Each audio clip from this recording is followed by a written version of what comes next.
안녕하세요. 오늘 수업은 9장 학업 성취와 격차 요인에 대해서 공부를 해보도록 하겠습니다. 크게 한 세 가지 요인에 대해서 집중적으로 우리가 살펴볼 텐데요. 첫 번째는 개인적 요인입니다. 특히 지능, 적성, 노력 이 세 가지가 개인적 요인에 해당이 되는데 특히 지능에 대해서 한번 집중적으로 검토를 해보도록 하겠습니다. 자, 둘째, 학교 요일입니다. 학교의 교육 조건과 교사의 기대 효과에 대해서 검토를 하겠습니다. 자, 셋째, 가정 요인입니다. 특히 경제자본, 자, 인간자본, 자, 문화자본, 이 사회자본에 대해서 검토를 해보도록 하겠습니다. 자, 먼저 개인적 요인을 살펴보도록 하겠습니다. 자, 개인적 요인에는 자, 지능, 자, 적성, 자, 노력이 주로 거론되는데, 자, 이 가운데, 자, 지능이 물론 가장 큰 관심의 대상입니다. 자, 학업 성취에 미치는 자, 지능 지수의 영향은 가정, 학교 등 다른 요인들에 비해서 뚜렷이 높게 나타나고 있습니다. 자, 지능 지수와 학업 성취의 관계를 확인한 연구들은 대체로 0.50 내지 0.70의 그런 상관관계를 보고하고 있습니다.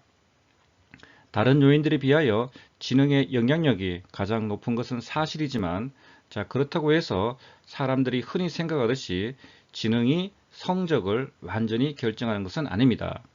자, 적성도 학업 성취에 영향을 줍니다.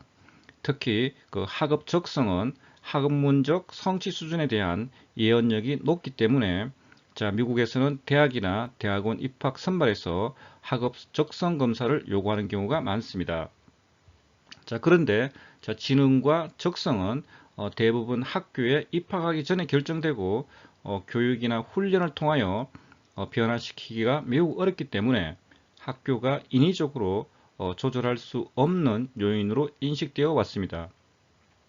특히 지능을 향상시키는 것은 거의 불가능하다고 인식되고 있어서 학업 성취 수준을 향상시키기 위한 학교의 교육에서 지능에 관한 조치는 찾아볼 수 없습니다. 자, 지능 지수가 자, 학업 성취를 예언하는 좋은 지표라는 것은 자, 오래된 상식입니다. 자, 지능에 대한 관심을 자, 새롭게 불러일으킨 헐스타인과 자, 모레이는 자, 학교 성적뿐만 아니라 사회적 능력도 자, 지능 수준에 의해서 좌우된다고 역설하고 있습니다. 자, 사회를 이끌고 가는 집단은 지능이 높은 사람들이라는 것입니다. 자, 그러나 지능이 순수하게 자, 유전적으로 결정되는 것인가? 그리고 검사 점수로 표시되는 지능 지수가 순수한 지능의 지표인가는 쟁점으로 남아 있습니다. 자, 실제로 지능의 높낮이가 가정 환경, 특히 사회 계층 배경에 영향을 받는다는 주장을 둘러싸고 논쟁이 벌어지고 있기 때문에 지능 지수와 학업 성취의 높은 상관관계 중 자, 얼마만큼이 자, 순수한 지능의 결과이고 또 얼마만큼이 환경의 영향인가를 분명하게 말하기 어렵게 되어 있습니다. 자, 지능에 있어서 자, 인종 간의 차이를 주장하는 젠스는 지능지수와 사회 경제적 지위 사이에 0.35 내지 0.40의 상관관계가 있다고 보고하였습니다. 자, 다른 연구들은 0.40 내지 0.60의 상관관계를 계산하는데, 자, 이러한 자료는 자, 지능 지수가 타고난 지적 능력만이 아니라 후천적으로 환경의 우열에 따라 달라진다는 사실을 말해줍니다. 나아가 지능검사가 지니고 있는 그런 계층 문화적 성격 때문에 자, 동일한 지적 능력을 가지고 있는 사람일지라도 검사를 통해서 나타나는 지능지수는 달라질 수도 있다는 것입니다. 자, 지능지수가 자, 유전적으로 타고난 기본적 지적 능력과 다르게 나타날 수 있다는 사실을 역설적으로 그러나 극적으로 표현한 사람은 젠크스입니다. 그는 수많은 자료를 통계적으로 세밀하게 분석한 뒤에 자, 이렇게 결론을 맺었습니다. 자, 우리가 만약 모든 사람의 유전자를 동일하게 만들 수 있다면 지능검사 점수의 불평등을 33 내지 50%를 줄일 수 있을 것이다. 자, 이 말은 지능지수의 50 내지 67%는 유전자 이외의 요인에 의하여 만들어졌다는 뜻입니다. 즉, 지능검사를 통하여 표시된 지능지수의 절반 이상은 타고난 순수한 기본 능력이 아닌 다른 것들로 만들어진 것이라는 것은 의미하고 있습니다. 자, 이 수치 자체는 자, 논란의 여지가 있지만 자, 기본적 지적 능력의 지표라고 사용되는 이런 지능지수가 계층 배경을 포함한 그런 환경 요인을 많이 반영하고 있다는 사실만은 분명하게 말해주고 있는 것입니다. 자, 우리가 그 앞에서 언급된 그 아서 젠슨이라는 사람에 대해서 살펴보도록 하겠습니다. 자, 알서 젠슨이라는 사람은 그 대표적인 논문이 하나 있는데 그 1969년도에 How much can we boost IQ and scholastic achievement라는 이 논문이 있습니다.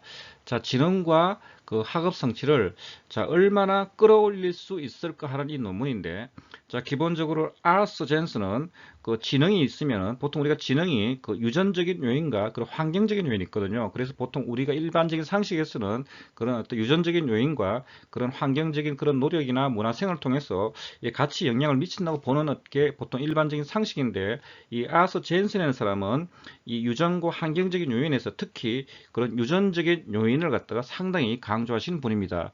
그 대표적인 책이 그 Educability and Group Difference라는 책이 있고요. 1973년도에 그 교육 가능성과 그런 어떤 집단 간의 차이라는 책입니다. 그리고 2002년도에 Intelligence, Race and Genetics라는 또 책이 있습니다. 자, 지능과 자, 인종과 그런 유전학이라는 그런 책이 있습니다. 그래서 혹시라도 뭐 관심 있으신 분들은 이 논문이나 이 책들을 한번 뭐 살펴보는 것도 뭐 괜찮을 것 같습니다. 자, 2012년 그 아서 젠슨이 그 세상을 그 떠나게 됩니다. 서울신문에서 자, 2012년도에 그 아서 젠슨에 대한 글을 하나 이렇게 실게 되는데 그 내용이 너무 괜찮아서 한번 여기서 살펴보도록 하겠습니다. 자, 지능지수는 유전, 그 젠슨이즘 논란 남기고 떠난 아서 젠슨, 40년 전 논문 한 편으로 큰 반향. 자, 인류의 역사에서 자, 전쟁을 낳은 가장 기본적인 대립은 인종 또는 민족에 있었습니다. 서로를 경멸하면서 싸웠는데 자, 일부 지역에서는 아직까지 이 같은 앙금이 남아 있습니다. 20세기 이후에는 인종, 민족 간 차이가 근본적인 것이라는 근거를 제시하기 위해 과학이 동원됐습니다. 특히 히틀러는 자, 수많은 과학자들을 동원해서 유대인, 자, 흑인을 자, 열등한 존재로 자, 아리아족은 우월한 존재로 만들기 위해서 애썼습니다. 이른바 우생학, 유제닉스입니다. 자, 2차 세계대전의 종전 이후 과학적 인종전쟁의 중심은 미국이었습니다. 수많은 인종이 뒤섞여 있는 나라는 근본적인 한계 때문에 분란이 끊이지 않았습니다. 1969년도 그 한 편의 논문이 하버드 교육 리뷰에 발표됐습니다. 자, 우리는 얼마나 지능 지수를 끌어올릴 수 있는가라는 제목의 이 논문은 40년도 훨씬 더 지난 현재까지도 심리학 역사상 가장 문제적인 논문으로 손꼽힙니다. 논문의 주인공인 아서 젠슨, 버클리 캘리포니아 대학 교수가 89세를 일기로 세상을 떠났습니다. 자, 젠슨의 논문은 양날의 칼입니다. 자, IQ를 보는 새로운 시각을 제시했지만 인종차별주의자들에게 널리 활용됐습니다. 자, 이 논문에서 젠슨은 암기 위주의 1단계 평가와 추상적 사고를 동반한 2단계 평가를 나눠 다양한 인종의 IQ를 테스트했습니다. 자, 실험 결과 젠슨은 1단계 평가에서 인종별 차이가 크지 않았지만 자, 2단계 그 추상적인 그런 어떤 그 사고를 동반한 평가에서는 백인이 흑인보다 일반적으로 우수했고 아시아인이 백인보다도 우수하다는 사실을 발견했습니다.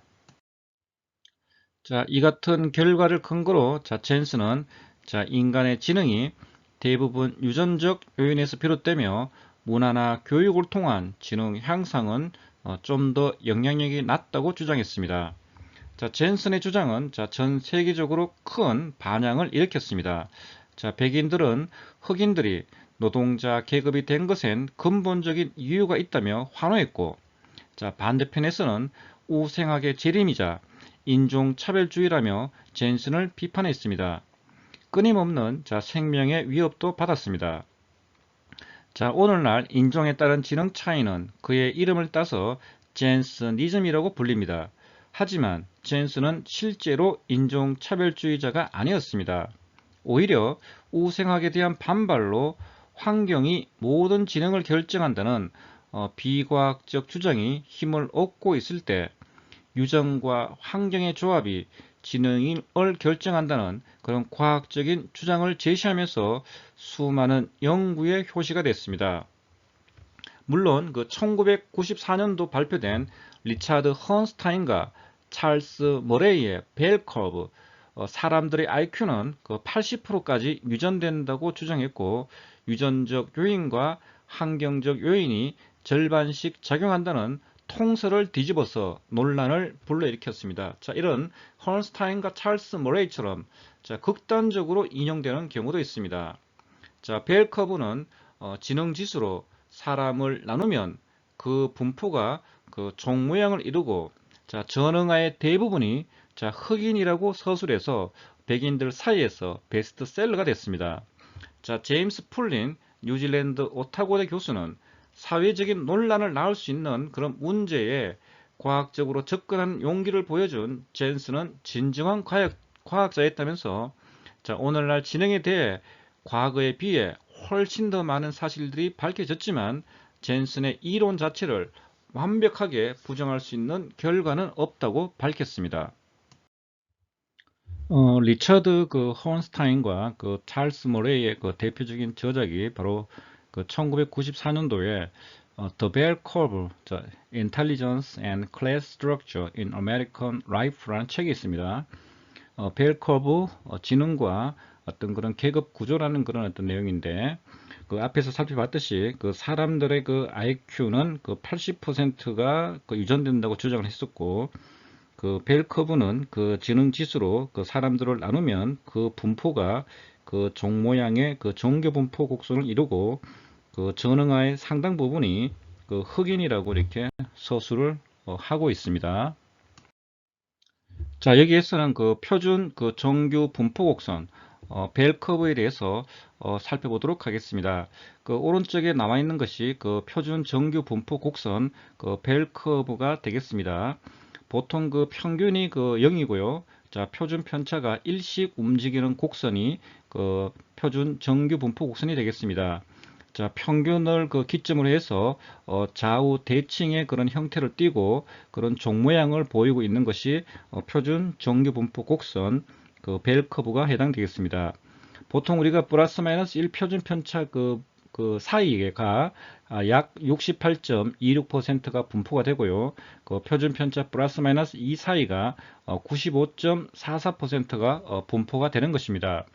보통 우리가 평균에서 그 표준 편차 1배 정도 떨어져 있는 데이터는 우리가 평범한 데이터, 뭐 보통 데이터라고 보시면 되겠고, 평균에서 플러스 마이너스 2, 그 2배 이상 떨어져 있는 데이터는 우리가 그 특수한 데이터라고 보시면 되겠습니다. 뭐 학업 성취도를 예를 들면은, 자, 표준 편차가 플러스 2가 넘어가는 경우는 공부를 아주 잘하는 학생들에 해당되는 것이고, 표준 편차가 마이너스 2 이상으로 이렇게 넘어가는 경우는 공부를 아주 못한다는 그런 학생으로 이렇게 보시면 되겠습니다. 자, 우리가 그 표준 정규 분포 곡선 혹은 그 벨 커브를 이해하기 위해서 기본적인 그 통계 데이터를 좀 한번 살펴볼 필요가 있는데, 자, 기본적으로 그 편차라는 개념이 있습니다. 자, deviation, 자, 해당 점수가 평균에서 떨어져 있는 정도가 바로 deviation 편차인데, 자, 수학적으로 그죠, 편차의 그 합 시그마를 해버리면은 항상 0이 나오게 되어 있습니다. 그래서 어떤 우리가 데이터를 추출하기 위해서 0이 나오면 곤란하지 않습니까? 그래서 어떤 장치를 하나 이렇게 마련하게 됩니다. 그래서 그 편차에다가 제곱을 해서 그 더한 다음 시그마 처리해서 더한 다음에 그 사례수로 그 나눈 값이 바로 우리는 분산 베리언스라 그러고, 자, 이 분산의 제곱근이 바로 표준 편차가 되겠습니다. 그 표준 편차라는 것은 뭐 쉽게 얘기하면 그죠, 자, 평균으로부터 떨어져 있는 그런 각 데이터들을 갖다가 그런 평균한 값이 바로 그런 표준 편차가 되겠습니다. 자, 웩슬러, 자, 성인 지능 검사를 한번 보게 되면 그죠? 자, 웩슬러 그 성인 지능 검사는 자, 평균이 100이고, 자, 표준 편차가 15씩 이렇게 움직이게 되어 있습니다. 그래서 그 플러스 마이너스 1 그 표준 편차 안에 그죠? 한 68.26%의 사람들이 분포가 되신다고 보시면 되겠습니다. 그래서 그 지능으로 따지게 되면은 그 85에서 IQ가 115 사이가 그 표준 편차 플러스 1에 해당이 되겠습니다. 그래서 보통 85에서 115 정도 사이면은 보통 그냥 뭐 일반적인 어떤 그런 점수라고 보시면 되겠습니다. 그래서 대부분의 한 68.26%의 사람들은 그 IQ를 치게 되면은 한 85에서 115 정도가 나온다고 보시면 되겠습니다. 자, 그리고 그 표준 편차가 자, 플러스 마이너스 2를 넘어가는 데이터는 아까 전에 그 특수한 데이터라고 했지 않습니까? 그래서 표준 편차 플러스 2에 해당하는 점수가 130이 됩니다. 그래서 IQ가 130 이상 나오게 되면은 참 이거 머리 좋은 애들에 해당되는 것이고, 그리고 표준 편차 마이너스 2가 아까 70에 해당되거든요. 그래서 70 이하로 나오게 되면은 IQ가 조금 많이 낮게 나왔고 이렇게 보시면 되겠습니다. 우리가 앞에서 살펴본 헐스타인과 머레이 따지면 그죠? 이 IQ 중에서 특히 이렇게 그 지능 지수가 좀 낮게 나오는 사람들의 그 상당 부분은 그 인종적으로 흑인이라고 이렇게 얘기를 하면서 좀 약간 문제가 좀 되고 있는 것입니다. 지능과 관련해서 그 여러분들이 좀 이렇게 그 알아둬야 될 그 한 사람이 있습니다. 바로 그 하워드 가드너의 그 다중지능 이론이 있습니다. 그 1983년도에 그 Frame of Mind, The Theory of Multiple Intelligence, 그 마음의 틀, 그 다중지능 이론이라는 그 책을 그 출간했고요. 지금까지도 지속적으로 다중지능 이론을 갖다가 정연화 작업을 진행하고 있습니다. 그래서 여러분들이 그 지능과 관련해서 이 하워드 가드너를 반드시 좀 이렇게 알아두실 필요가 있습니다. 그 하워드 가드너의 그 다중지능 이론을 한번 살펴보도록 하겠습니다. 자, 1983년 그 하버드 대학교의 심리학과 교수인 하워드 가드너는 그의 저서 마음의 틀 다중지능 이론이라는 책에서 기존의 지능 검사와 지능 지수 등을 비판하고 다중지능 이론이라는 새로운 지능을 주장했습니다. 자, 지능의 개념을 살펴보도록 하겠습니다. 자, 가드너는 전통적인 지능 검사, 프랑스 심리학자 알프레드 비네와 의사 시어도 시먼이 만든 그런 지능 검사 1905년, 그리고 이 알프레드 비네의 그런 지능 검사에 기반해서 미국의 스탠포드 대학교에서 터만과 메릴이 제작한 스탠포드 비네 인텔리전스 스케일, 자, 1916년도. 자, 이런 어떤 지능 검사들은 지능을 단일 능력 요인으로 파악하고 있으며, 자, 학교 교육에서 중요시되는 언어적 능력과 논리 수학적 능력만을 지나치게 강조하고 있다고 비판하고 있습니다. 하워드 가드너는 지능은 문제 해결 능력이다.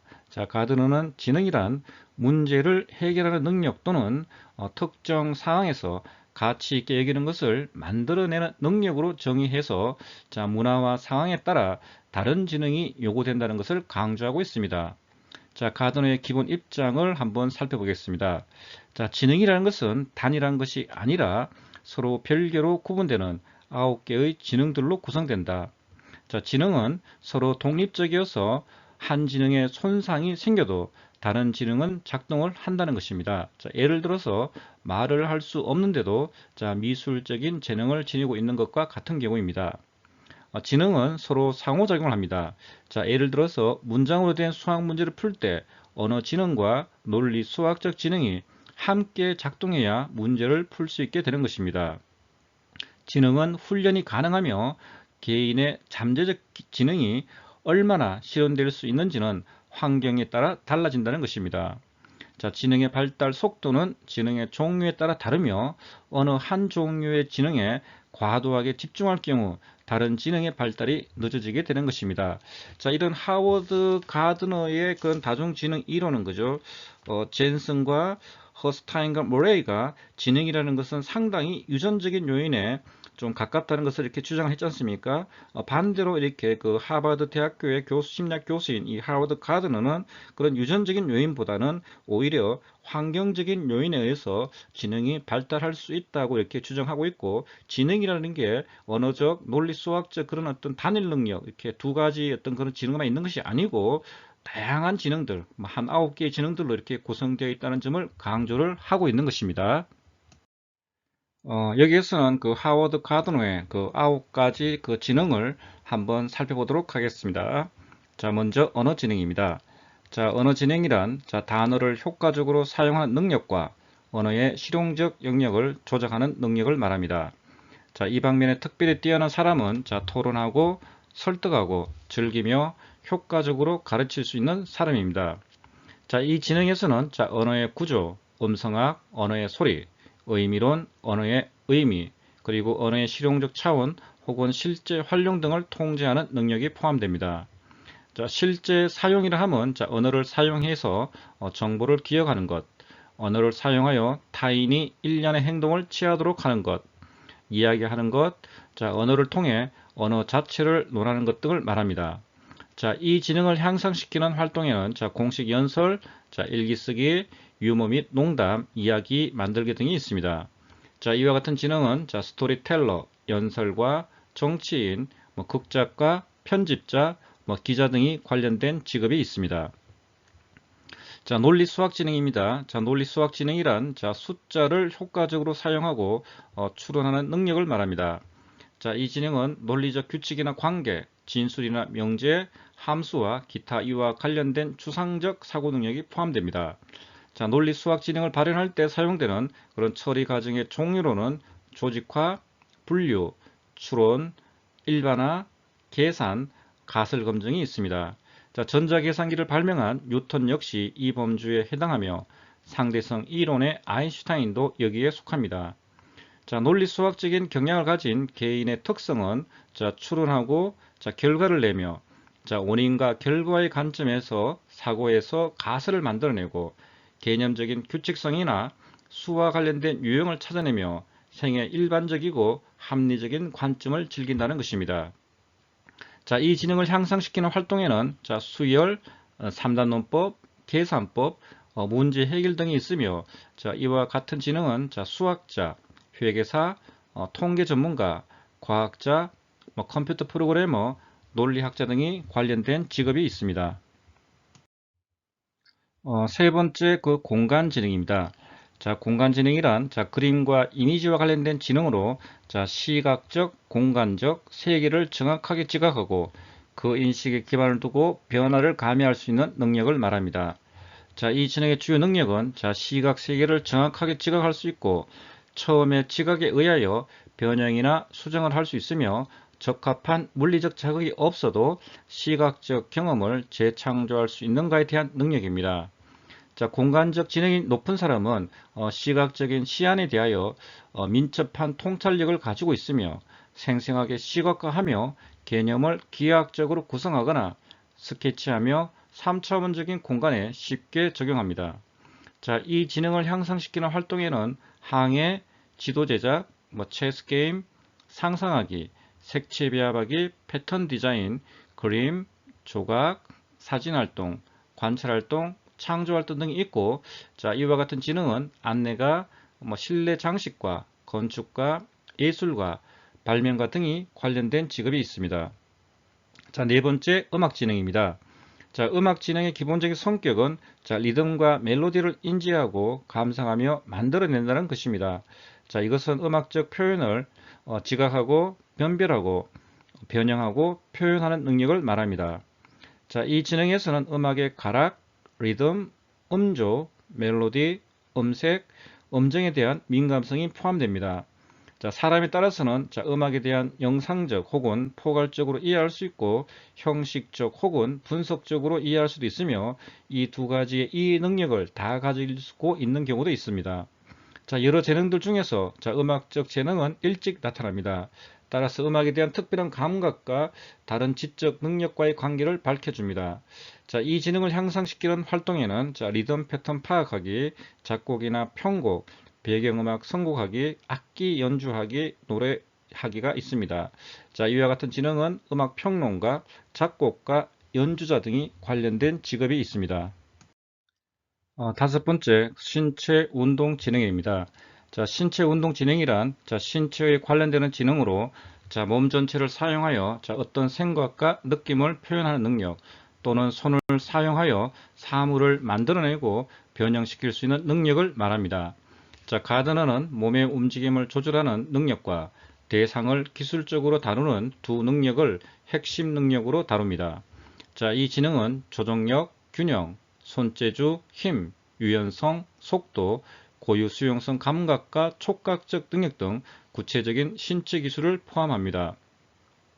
자, 이 지능을 향상시키는 활동에는 창작, 무용하기, 역할극, 제스처, 드라마, 무술, 운동, 스포츠 등이 있으며, 자, 이와 같은 지능은 자, 운동선수, 목수, 숭늉공, 연기자, 외과 의사 등이 관련된 직업입니다.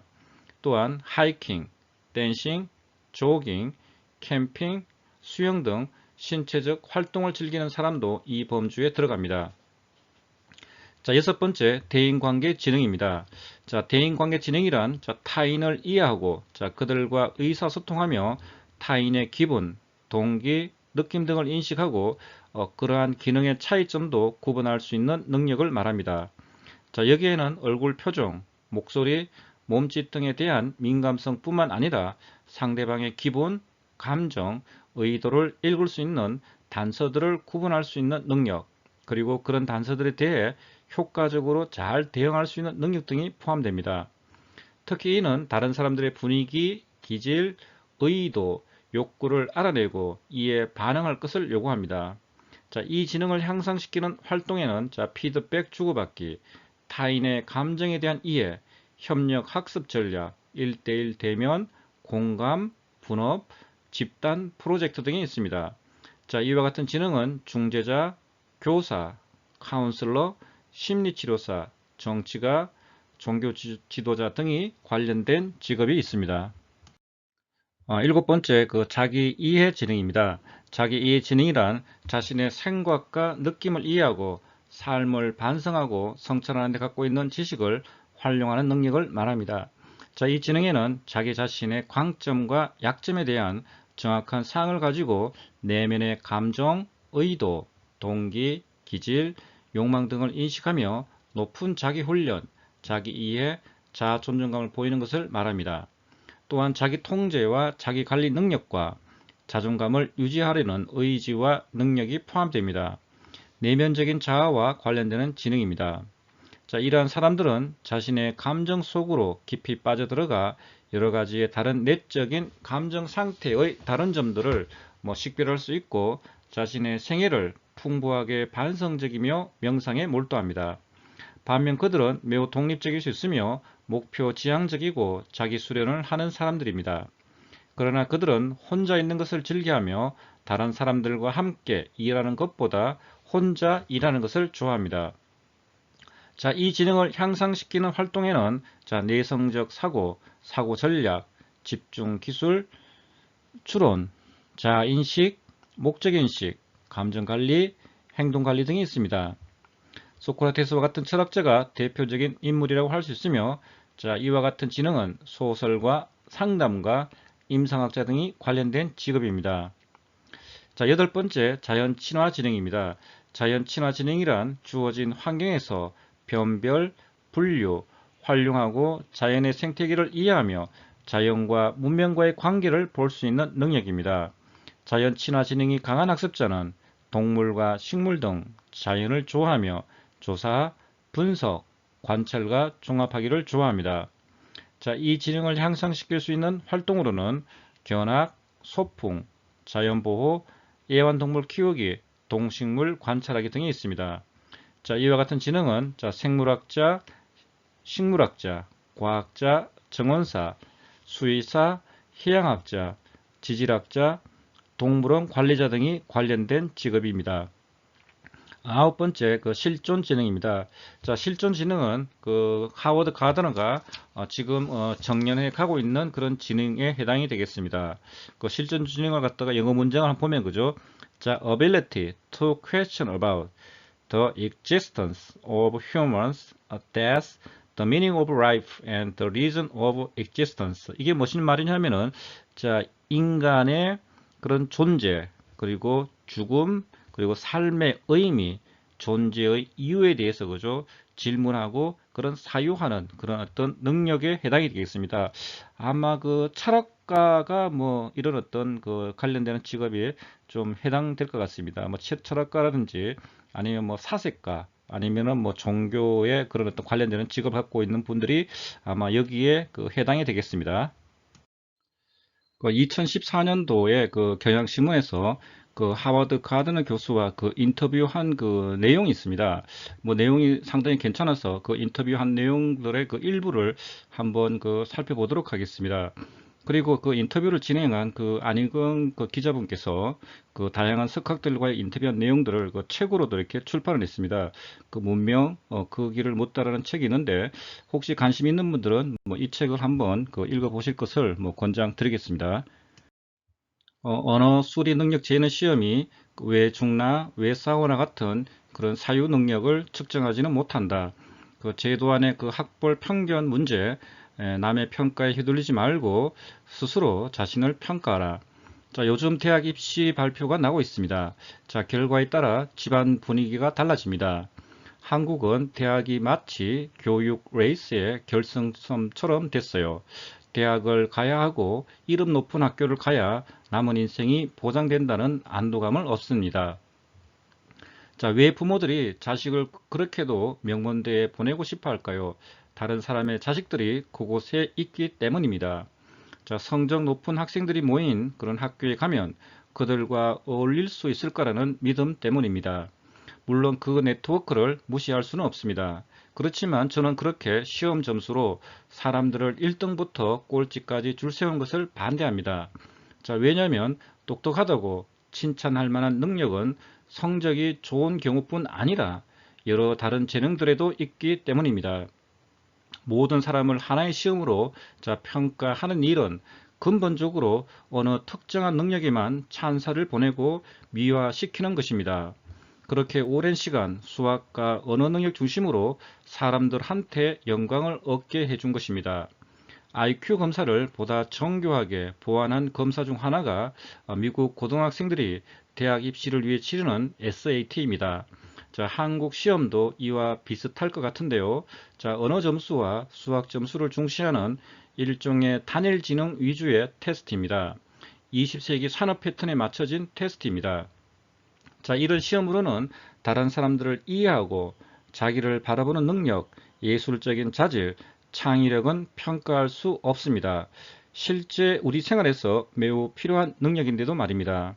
자, 시험을 못 봐서 기죽고 머리 나쁘다고 실망하고 또 IQ가 낮아서 열등감에 빠졌던 시간들이 결국은 단일 지능 중심으로 만들어진 제도 때문에 자기 비하를 한 거군요. 억울해집니다. 그렇다고 자 논리적 사고를 평가하는 그 IQ 테스트가 그 사람의 미래를 잘 맞추는 것도 아닙니다. 한 가지에 초점을 둬서 검사하는 것보다 훨씬 다양한 조건들을 더해서 검사를 하면 예측성이 눈에 띄게 떨어집니다. 사람의 미래를 뭐라 예측한다는 것이 참 부질없음을 알게 하죠. 성적이 좋으니까 법대 가면 잘할 거라는 기대감도 IQ 위주로 평가해서 나온 건데 법은 논리와 언어 능력이 동등하게 요구되기 때문에 수학 잘한다고 법대 교수가 될 거라는 기대는 틀린 것입니다. 의사도 그렇습니다. 과학과 의학에다 환자까지 다룰 수 있어야 하는데 환자의 얼굴을 보며 상태를 읽어내는 능력은 IQ가 아니라 인간 친화 지능에 더 가깝죠. 바로 이 인간적 교감 때문에 우리는 기계가 아닌 사람 의사를 찾아가는 것이고요. 누가 훌륭한 판매 능력을 갖춘 마케터인지 알려면 시험 성적에 중점을 두면 안 됩니다. 그 사람이 당신한테 물건을 팔 수 있는지 보는 것이 마케팅의 기본이니까요. 또 새로 발명품을 만들어야 한다면 이때는 그 어떤 시험도 미리 줄 수 있는 정보가 없습니다. 자, 성적 좋은 학생을 칭찬할 때는 그 학습 능력뿐만 아니라 그 성실함까지 높이 사서 그런 건데요. 자, 이도 특정한 재능과 연결되어 있기에 그런 이들이 조금 쉽게 참아낼 수 있었겠다 싶습니다. 자, 여러 사람이 평가받는 시험은 우선 치르기 편해야 합니다. 그래서 과거부터 언어, 수리 능력 위주로 출제해 온 것입니다. 자, 그런 시험지에는 큰 질문들은 나오지 않습니다. 왜 우리는 죽는가? 사랑이 무엇인가? 사람들은 왜 싸우는지? 자, 한국과 일본 사이에 1000년 넘게 흐르는 긴장은 어떻게 설명해야 할까? 자, 이런 사유는 질문들은 답하는데도 점수를 주는데도 시간이 오래 걸리니까요. 자, 하지만 이런 질문들에 쉽게 몰두할 수 있는 능력을 갖춘 이들이 있습니다. 실존 지능이라고 논문을 발표할까 생각하고 있는데요. 자, 이런 큰 질문들은 종교와 철학, 그리고 때로는 문학으로 승화되죠. 자, 이 능력은 그 테스트로 알 수 없죠. 자, 수리 능력, 언어 능력이 독창성, 창의력, 공감력보다 더 중요하다고 평가되어서는 안 됩니다. 자, 21세기는 협력하는 작업이 훨씬 중요합니다. 이것도 우리가 종이에다 연필로 적어서 테스트할 수 있는 능력이 아니라는 것입니다. 다중지능과 관련해서 영상 하나를 제가 소개해 드리겠습니다. 2011년 6월에 방영된 것인데 EBS 다큐프라임 아이의 사생활 제4부 다중지능이 있습니다. 시간이 되실 때 이 영상을 한번 보실 것을 권장해 드리겠습니다. 그리고 EBS 다큐프라임 아이의 사생활들을 관련 내용을 책으로 이렇게 집필을 했습니다. 그래서 아이의 사생활 1, 두뇌 인지 발달이라는 책이 있는데 시간이 또 되시면은 이 책을 또 한번 읽어 보실 것을 권장해 드리겠습니다. 지능과 관련해서 두 권의 책을 제가 소개해 드리겠습니다. 데이비드 롭슨의 2019년도 The Intelligence Trap이라는 책이 하나 있고, 그리고 가나자와 사토시라는 2012년도에 The Intelligence Paradox라는 책이 있습니다. 국내에서는 지능의 함정, 지능의 역설이라는 책으로 이렇게 번역본이 나와 있으니까, 혹시 관심 있으신 분들은 이 책을 한번 읽어 보실 것을 권장드리겠습니다. 학업 성취와 관련해서 두 번째 학교 요인을 살펴보도록 하겠습니다. 자, 학교의 시설이 좋고 교사들의 실력이 높으면 학생들의 학업 성취가 향상된다는 것은 일반인들의 상식입니다. 그러나 실제 연구 결과들은 이 상식을 지지하지 않는 사례가 매우 많습니다. 학업 성취에 영향을 주리라고 기대하는 학교 요인들에는 학교 시설과 교구, 재정 규모, 교사 실력, 교사당 학생 수, 반편성, 교사의 열의, 교사와 학생 관계 등이 거론됩니다. 그런데 그동안의 연구 결과들은 학업 성취에 대한 학교 요인의 긍정적 효과를 뚜렷하게 확인하지 못하고 있습니다. 오히려 실망스럽게도 학교의 교육 조건은 학업 성취의 향상에 도움을 주지 못한다는 연구들이 더 많이 발표되었습니다. 자, 대표적인 연구로는 1966년도에 콜맨 보고서가 있습니다. 자, 학생의 가정 배경은 학업 성취에 미치는 중요한 요인이라는 것입니다. 학교의 물리적 시설, 그리고 교육과정, 교사의 질 등은 상대적으로 영향력이 낮다는 것입니다. 다시 말하면 학교의 교육 조건의 차이가 학업 성취의 차이를 만든다고 말할 수 없다고 이렇게 보는 것입니다. 그리고 1967년도에 플라우덴 보고서가 있습니다. 학업 성취 격차 요인으로는 부모의 태도, 그 다음이 가정환경, 제일 마지막이 학교의 특성순입니다. 사회 계층이 높을수록 부모의 자녀 교육에 대한 포부 수준, 관심도가 높았고 좋은 학교에 진학을 희망을 원한다는 것입니다. 그리고 1972년도에 젠크스 보고서가 있는데 학업 성취에 영향을 주는 요인은 가정 배경이 60%, 유전 요인이 35에서 40%, 그 다음이 인종 차이, 그 다음에 학교의 질은 4%밖에 되지 않는다고 보고하고 있습니다. 콜맨은 1966년도에 콜맨 보고서를 발표하는데요. 보고서의 정식 명칭은 Equality of Educational Opportunity입니다. 교육기회의 평등인데 그 내용을 한번 살펴보겠습니다. 학교의 교육 조건들은 성적 차이에 별다른 영향을 주지 못하며 오히려 학생의 가정 배경과 친구 집단이 훨씬 강한 영향을 미친다는 것입니다. 따라서 불우한 계층 집단의 학업 실패 원인은 학교에 있는 것이 아니라 학생의 가정 배경에 있다는 것입니다. 학교에서의 학업 성적 차이는 학교 간 학교 차이라기보다는 가정환경, 부모의 사회 경제적 지위에 의해서 좌우된다는 것입니다. 그래서 경제적으로 보통 상하층 학생들 간의 성적 차이가 수업 기간 중에는 그렇게 커지지 않는 반면에 이 방학 기간 중에는 이게 엄청나게 커지는 경향이 있다는 것입니다. 이것은 아무래도 그 경제적인 어떤 지위가 높은 어떤 그런 학생들은 그 부모님의 그런 어떤 경제적인 어떤 그런 어떤 머니를 통해서 그죠? 그런 진롭고 우수한 그런 어떤 사교육들을 많이 받게 되지 않습니까? 그러다 보니까 이게 엄청나게 학업 성적의 차이가 이렇게 벌어진다는 것입니다.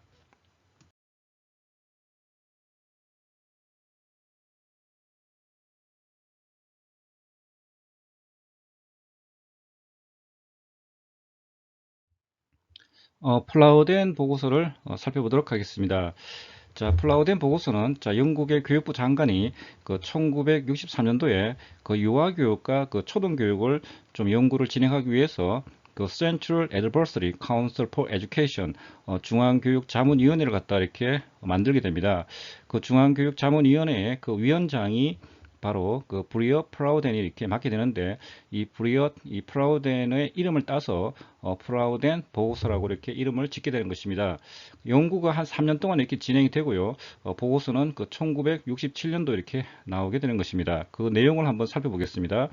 자, 중앙교육자문위원회의 회장인 그 플라우덴 여사의 이름을 딴 그 플라우덴 보고서가 나온 이후 종래의 그 형식적 교육과는 많이 다른 비형식적 교육이 꾸준하게 보급되는 그런 계기가 되었습니다. 자, 11세 그 어린이들에게 자, 전국적인 국가 시험을 치르게 하고 그 성적에 따라 진로를 조기에 엄격히 구분짓던 그 11 이그잼이라는 제도가 있습니다. 쉽게 말하면 초등학교 졸업과 동시에 국가 시험을 쳐서 자기의 인생이 결정되는 것입니다. 그래서 성적 순에 따라서 그래머 스쿨 그리고 성적이 좀 좋지 않으면은 마던 스쿨 혹은 테크니컬 그런 스쿨로 이렇게 진학을 하게 되는 것입니다. 그래서 초등학교를 그 졸업하고 인생이 결정되는 이런 11 이그잼이 너무 잔인하다. 그래서 이게 그 폐지가 되고 그 종합학교 컴프레헨시브 스쿨로 이렇게 통합이 됩니다. 물론 그 컴프레헨시브 스쿨로 이렇게 통합이 되었다 하지만 여전히 영국 사회에서는 이 그래머 스쿨이 현재 존재를 하고 있습니다. 자, 그리고 유아원 및 유아학교 그 초등학교에서의 그 부모 교육의 중요성을 강조해서 부모 개입과 부모 참여 운동이 등장하고 부모 교육에 대한 연구나 그 프로그램이 그 활발하게 개발되게 됩니다.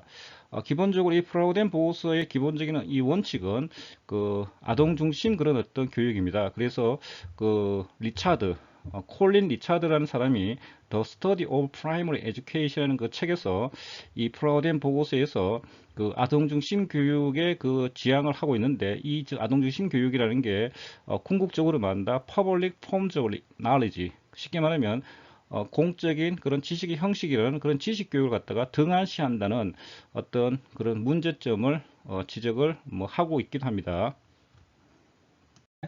크리스토퍼 젠크스의 그 1972년도 연구가 하나 있습니다. 자, In Equality Reassessment of the Effect of Family and Schooling in America. 자, 불평등. 자, 미국이라는 사회에서의 그런 가정과 그런 학교 교육의 그런 효과에 관한 그런 재평가라는 그 책이 하나 있습니다. 그 내용을 한번 보면 그죠?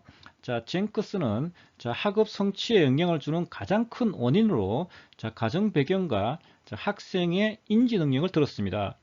자, 학교에 들어올 때 이미 각자의 가정 환경에 의해서 자, 기본적인 능력과 적성이 길러졌기 때문에 가정 배경이 서로 다른 학생들의 자, 성적 차이를 없애는 데 있어서는 자, 학교는 이렇다 할 영향력을 미치지 못한다는 것입니다.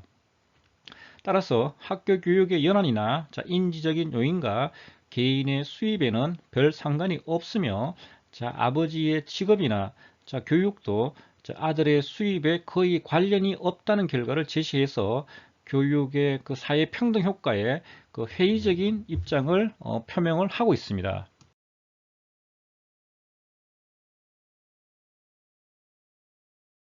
학교 요인 중에서 그 교사의 기대 효과에 대해서 살펴보도록 하겠습니다.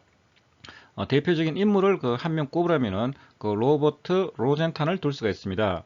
자, 로버트 로젠탄은 자, 레노어 제이콥슨과 함께 1968년도에 피그멜리언 in the Classroom, Teacher Expectation and Pupils Intellectual Development라는 책을 하나 발표를 합니다. 자, 교실에서의 그 피그말리언 효과, 그 교사 기대와 그 학생의 그 지적 발달에 관한 어떤 그런 책인데요. 자, 이 관련 내용을 한번 보도록 하겠습니다.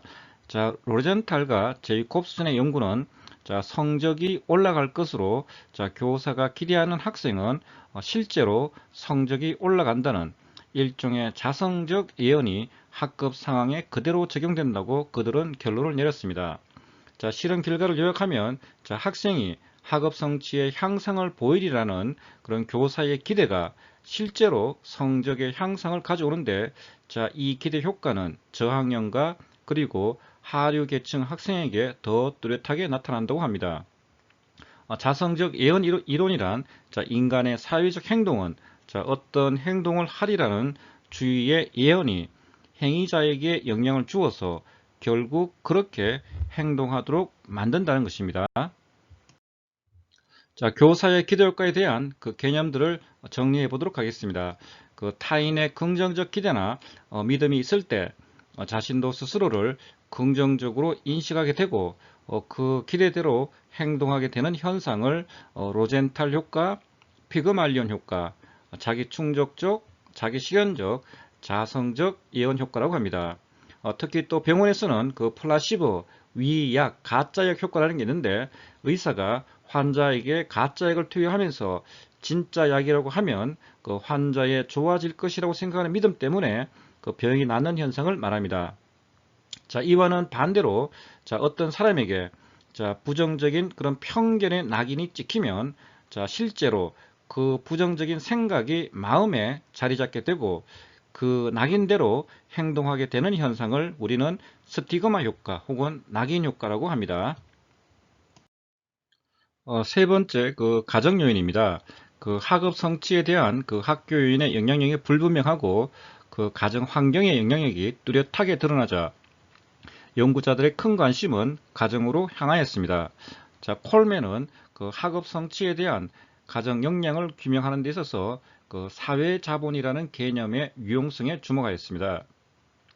자, 이와 유사한 개념으로 자, 부르디에가 발전시킨 문화 자본이 있는데 고전 문학 지식, 예술에 대한 감수성 등 문화 자본은 그 학업 성취에 직접 영향을 미치는 데 반하여 다른 학부모들과의 유대 형성, 학교 운영위원회 참여 등 사회 자본은 학교의 교육 활동에 매개되어 영향을 미친다고 보았습니다.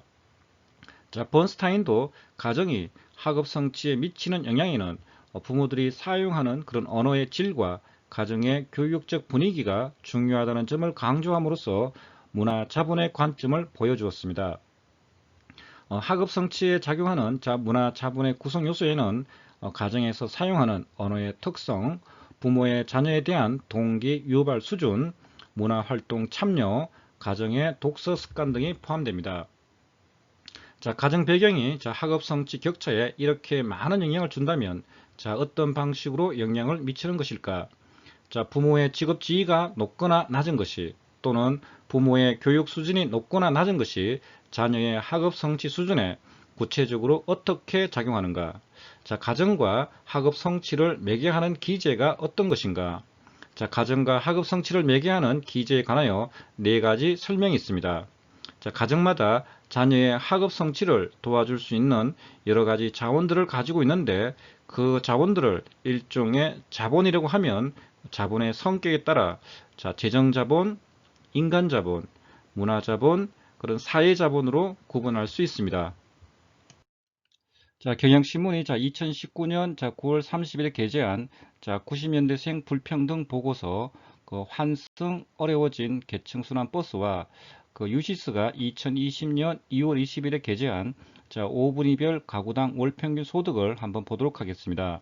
자, 먼저 그 소득 5분위별 가구당 월평균 소득입니다. 자, 1분위는 이게 2019년 4분기 기준입니다. 자, 1분위는 132.4만원, 자, 2분위는 294만원, 자, 3분위는 429.1만원, 자, 4분위는 584.1만원, 자, 5분위는 945.9만원이 되겠습니다. 자, 1분위와 5분위의 차이가 한 7배 정도 이렇게 나고요. 자, 전체 평균은 477.2만원이 되겠습니다. 자, 부모의 소득 및 교육 수준에 따른 자녀의 대학 진학률입니다. 그 4년제를 한번 살펴보면 그죠? 자, 소득 1분위가 30.4%고, 자, 소득 5분위가 68.7%입니다. 근 한 2배 정도 이렇게 차이가 나고 있습니다. 자, 그리고 그 하단에 자, 서울 출신, 자, 서울대 입학생 구성 변화인데요. 자, 2011년도 데이터를 보면 그죠? 자, 특수 목적 고등학교 15개교가 자, 40.5%를 차지합니다. 이거 엄청난 수치입니다. 그리고 강남 3구, 그 강남, 서초, 송파에 있는 그 거주하는 그 지역의 학교가 25.2%, 그리고 비강남이지만 우수 3개구가 있는 자, 그 양천, 광진, 강동구가 8.6%입니다. 자, 그리고 저 치약 5개구, 자, 구로, 금천, 그리고 중구, 성동, 중랑구는 자, 2.9%밖에 이렇게 차지를 하지 않고 있고요. 그리고 그 외 그 14개구가 자, 22.6%입니다. 결국 이 데이터를 보면 그죠? 그 특수 목적거나 강남이나 그다음에 강남은 아니지만 우수 학교가 있는 그런 어떤 양천, 광진, 강동 이쪽 세 개의 그 데이터를 합쳐버리면은 전체 서울 출신 서울대 입학생의 4분의 3을 이렇게 차지를 하고 있습니다. 이거 엄청난 수치거든요. 결국에는 부모의 그런 소득이나 그 부모의 그런 교육 수준 이런 어떤 요소들이 그 학생들의 그 고등학교 수준과 결국 대학교 입학에 상당한 그 영향을 미친다는 것을 뭐 간접적으로 이렇게 보여주고 있습니다. 자본과 자녀의 학업 성취 간의 관계를 한번 살펴보겠습니다. 자본에는 크게 한 네 가지 종류가 있습니다. 그런 경제자본, 그런 인간자본, 이런 문화자본, 이런 사회자본이 있다는 겁니다. 이런 자본들이 그 학생들의 그 학업 성취에 영향을 미치는 그런 주요한 요인이 되겠습니다. 뭐 경제자본 한번 볼까요? 자, 경제자본은 어떤 가정이 자녀의 학교 공부를 돕기 위해서 지출하는 금액인데, 뭐 책상, 뭐 책, 뭐 컴퓨터, 뭐 단독 공부방 등 어떤 재정 자본이 많을수록 그런 학업 성취가 높아집니다. 그리고 인간 자본, 자 휴먼 캐피탈. 자, 인간 자본은 그런 가정의 계층 혹은 부모의 교육 수준이 높을수록 부모들이 여러 가지 지식이나 경험, 어떤 지적 기능들을 어떤 자녀에게 많이 제공할 수 있는데, 자, 이런 것들이 어떤 학업 성취 양상에 도움을 준다는 것입니다. 자, 문화자본, cultural capital. 이 부르디에가 이렇게 발전된 개념으로서 어떤 가정의 경제적 수준과 그런 교육 수준이 높을수록 그런 고전음악, 미술, 그런 문학 등의 그런 고급 문화에 관한 활동에 많이 참여하고 그런 문화적 체험도 많이 할 수 있는데, 이것이 학교 교육 과정과 일치도가 높기 때문에 어떤 학업 성취도를 높여준다는 설명입니다. 자, 번스타인 같은 경우는 영국의 중상류 과정에서 사용하는 그런 언어와 학교에서 공식적으로 사용하는 언어에 그런 높은 일치도가 그런 중상류층 자녀들의 어떤 높은 학업 성취도를 만들어준다는 설명도 같은 맥락입니다. 브리디의 그 문화 자본에 보면 그죠? 크게 한 세 가지 패턴으로 이렇게 나타나는데 그죠? 한 가지는 그런 자연스러운 말투나 몸짓처럼 어떤 지속적인 성향으로서 어떤 체화된 상태가 하나 있습니다.